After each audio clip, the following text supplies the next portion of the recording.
தமிழகத்தின் முதலமைச்சர் மு.க.ஸ்டாலின் அவர்கள் ஜெர்மனி மற்றும் இங்கிலாந்துக்கு சென்று தொழில் முதலீடுகளை கொண்டு வர போறாருன்னு நியூஸ்ல எல்லாரும் பரப்பிட்டு இருக்காங்க. அவரு தொழில் முதலீடுகளை கொண்டு வர போறாரா, இன்ப சுற்றுலா போறான்னு நம்ம பொறுத்திருந்து பார்ப்போமே. எதனால சொல்றேன்னா, 2022 ஐக்கிய அரபு அமீரகத்துக்கு போனாரு. அதாவது துபாய் போன்ற நாட்டுகள் எல்லாம் போயிட்டு நான் முதலீடுகளை கொண்டு வரேன்னு போனாரு. ஆனா அவர் என்ன தெரியுமா பண்ணிருக்காரு, அந்த நேரத்துல 100 பேர் கொண்ட குழுவுல இவரோட பொண்டாட்டி, நண்டு சிண்டு, குழந்தைங்க எல்லாரையும், பேரம்பேத்தி எல்லாரையும் கூட்டிக்கிட்டு அரசு செலவுல டூர் போயிட்டு வந்தாரு 2022. 2022 துபாயில இருந்து நீங்க என்ன முதலீடு கொண்டு வந்தீங்க? வெள்ளை அறிக்கை தர முடியுமா? முடியாது. 2023 சிங்கப்பூர் மற்றும் ஜப்பானுக்கு போயிட்டு முதலீடுகளை கொண்டு வர போறேன் அப்படின்னு கிளம்பினாரு. அப்பவும் துர்கா ஸ்டாலின் அவர்கள் கூட இருந்தாங்க. இன்ப சுற்றுலாதான் அதுவும். அங்க போயிட்டு என்னையா முதலீடு கொண்டு வந்தீங்க, வெள்ளை அறிக்கை தர முடியுமான்னு கேட்டா அதுக்கும் பதில் இல்லைன்னு தான் வரும். மீண்டும் 2024 ஸ்பெயின் மற்றும் அமெரிக்காவுக்கு போயிட்டு இதே இன்ப சுற்றுலா கதை தான். வெள்ளை அறிக்கை கேட்டா பதில் கிடையாது.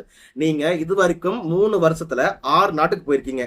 எந்த நாட்டில இருந்து முதலீடுகள் வந்திருக்குன்னு வெள்ளை அறிக்கை கொடுக்க முடியுமா? அந்த லட்சணத்துல நீங்க ஏன் மீண்டும் 2025 ஜெர்மனிக்கும் இங்கிலாந்துக்கும் போறீங்க? அது போக ஒரு தொழில் நடத்தக்கூடிய கம்பெனிக்காரனுக்கு நல்லாவே தெரியும், 7 மாசத்துல தேர்தல் வருது.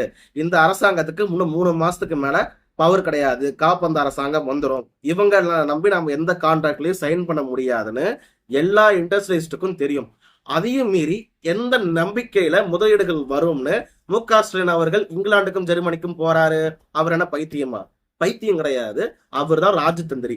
எதனால ராஜதந்திரின்னு சொல்ல வரனா மு.க.ஸ்டாலின் அவர்களை, 2026 சட்டமன்ற தேர்தலுக்கு டிவிகே எனும் டிஎம்கேவோட பி டீமுக்கு செட்டில்மெண்ட்டுக்காக தான் அவரு இங்கிலாந்து போறாரு. இங்கிலாந்துல டிவிகே சம்மந்தப்பட்ட யார் அங்க இருக்காங்கன்னு பார்த்தா, நம்ம அனில் குஞ்சு விஜயோட மாமனார் இங்கிலாந்துல தானே இருக்காரு. அங்கதானே பிசினஸ் பண்ணிட்டு இருக்காரு. நீங்க இங்க பணம் கொடுத்தாதானே பப்ளிக் எல்லாத்துக்கு தெரியும். இங்கிலாந்துல வச்சு பணம் கொடுத்தீங்கன்னா யாருக்குன்னா தெரிய போகுது. அதுக்காக தான் இங்க இருந்து முதலமைச்சர் மு.க.ஸ்டாலின் அவர்கள் இங்கிலாந்து போறாரு, ஜெர்மனிக்கு போறாரு. ஏன்னா டிவிகே கட்சி ஆரம்பிக்கிறதுக்கு முன்னாடி இதே மாதிரிதான் முதலமைச்சர் மு.க.ஸ்டாலினும் போயிருப்பாரு, கூட சபரீசனும் போயிருப்பாங்க. அப்பவும் யூரோப் தான் போயிருப்பாங்க. நல்லா கவனிச்சு பாருங்க.